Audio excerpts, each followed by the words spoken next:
Hey, Scott from West New York Brewers here. We're going to tackle a question that people put up on online message boards like all the time. Pin lock versus ball lock. Let's go.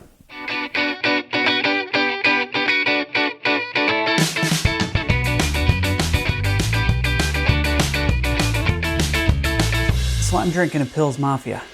Let's go Bills. So sometimes when you're talking pin lock versus ball lock, you're going to hear people say Pepsi keg and Coke keg. That's because these are pop kegs, Pepsi and Coke. And if you're having a hard time remembering the difference, when somebody says Pepsi keg or Coke keg, Pepsi is ball lock. And if you think of the Pepsi logo, it's pretty easy to remember.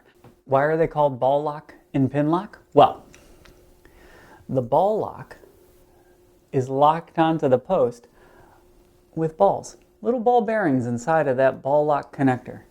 Now for pin lock, they are connected using pins that grip onto the pin lock connector here. So you can see a very obvious difference between the two kegs right here, and that's height. Ball lock is approximately 25 inches high. All right, 24 and maybe 7/8. And pin lock approximately 22 inches high, and that's like 22 even.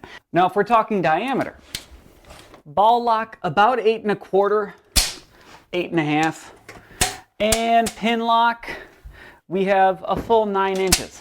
So for me, my kegerator can fit 2 pin lock, and I have limited height. Therefore, I use pin lock. If you're using a Keezer, where height really isn't that big of a deal, but you need to fit as many as you can in the horizontal space, then ball lock might be for you. Both of these have very similar lids. Let me describe the difference. Now, both of them have an automatic pressure release. So if the pressure builds up too much in these kegs, they will both automatically release here and here. But the difference is a ball lock lid is going to have a manual pressure release, which means you can let out the pressure in your keg without opening the top. You can do that on a pin lock keg if you depress the gas post there and you press down the poppet and let the gas out. So that's the difference in the lids. The only difference is the ball lock lid has a manual release, the pin lock lid does not. But again, you can just buy a ball lock lid if you want for your pin lock kegs. On both of your kegs, you have black for beer, gray for gas. Now you'll notice that the pin lock versus ball lock connectors, the pin lock is a little bit taller, but you can get a smaller pin lock connector. Not every ball lock and every pin lock is exactly the same, but most likely for a ball lock, you're going to want a 7/8 wrench, and you're going to want an 11/16 wrench. If you have a pin lock, you're going to want a 13/16 wrench. Or you get one of these. It does the job of all of them. And I know you're going to see somewhere online that for pin lock, you're going to need a socket with the notched pieces out so that you can get it on top and unlock it. But I've got a 13/16 wrench here. And all you have to do is get it onto that post beneath the pins,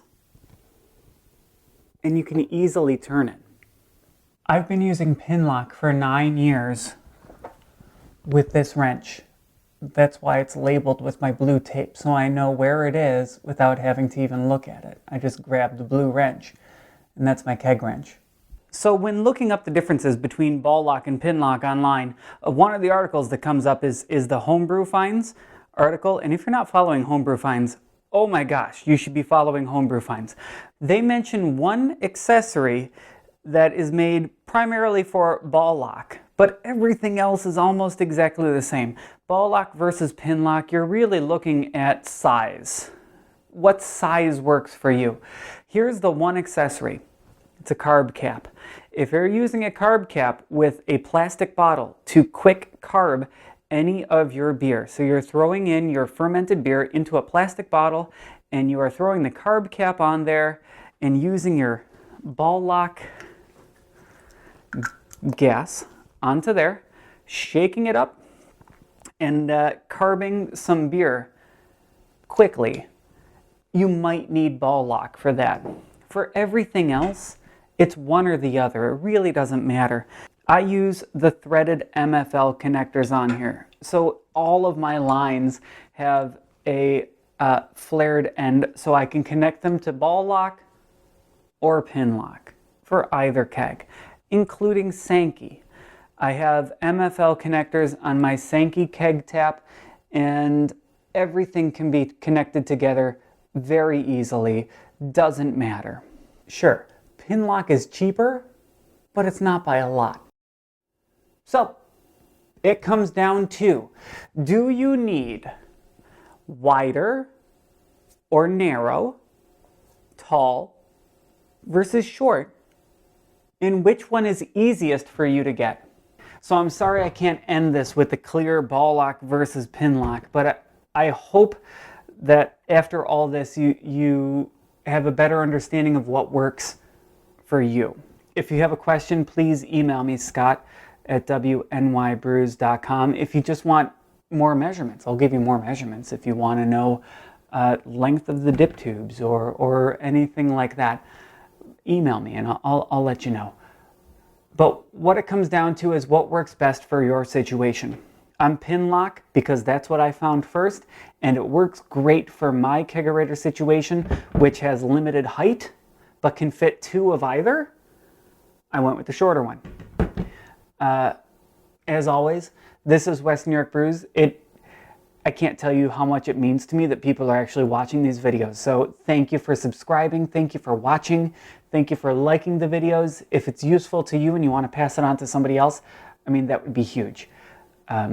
Thank you and have a great 2021. I want to put out 2 videos per month. And this is the 3rd video for January. So we are off to a great start. We'll see you on the next West New York Brews. Thank you.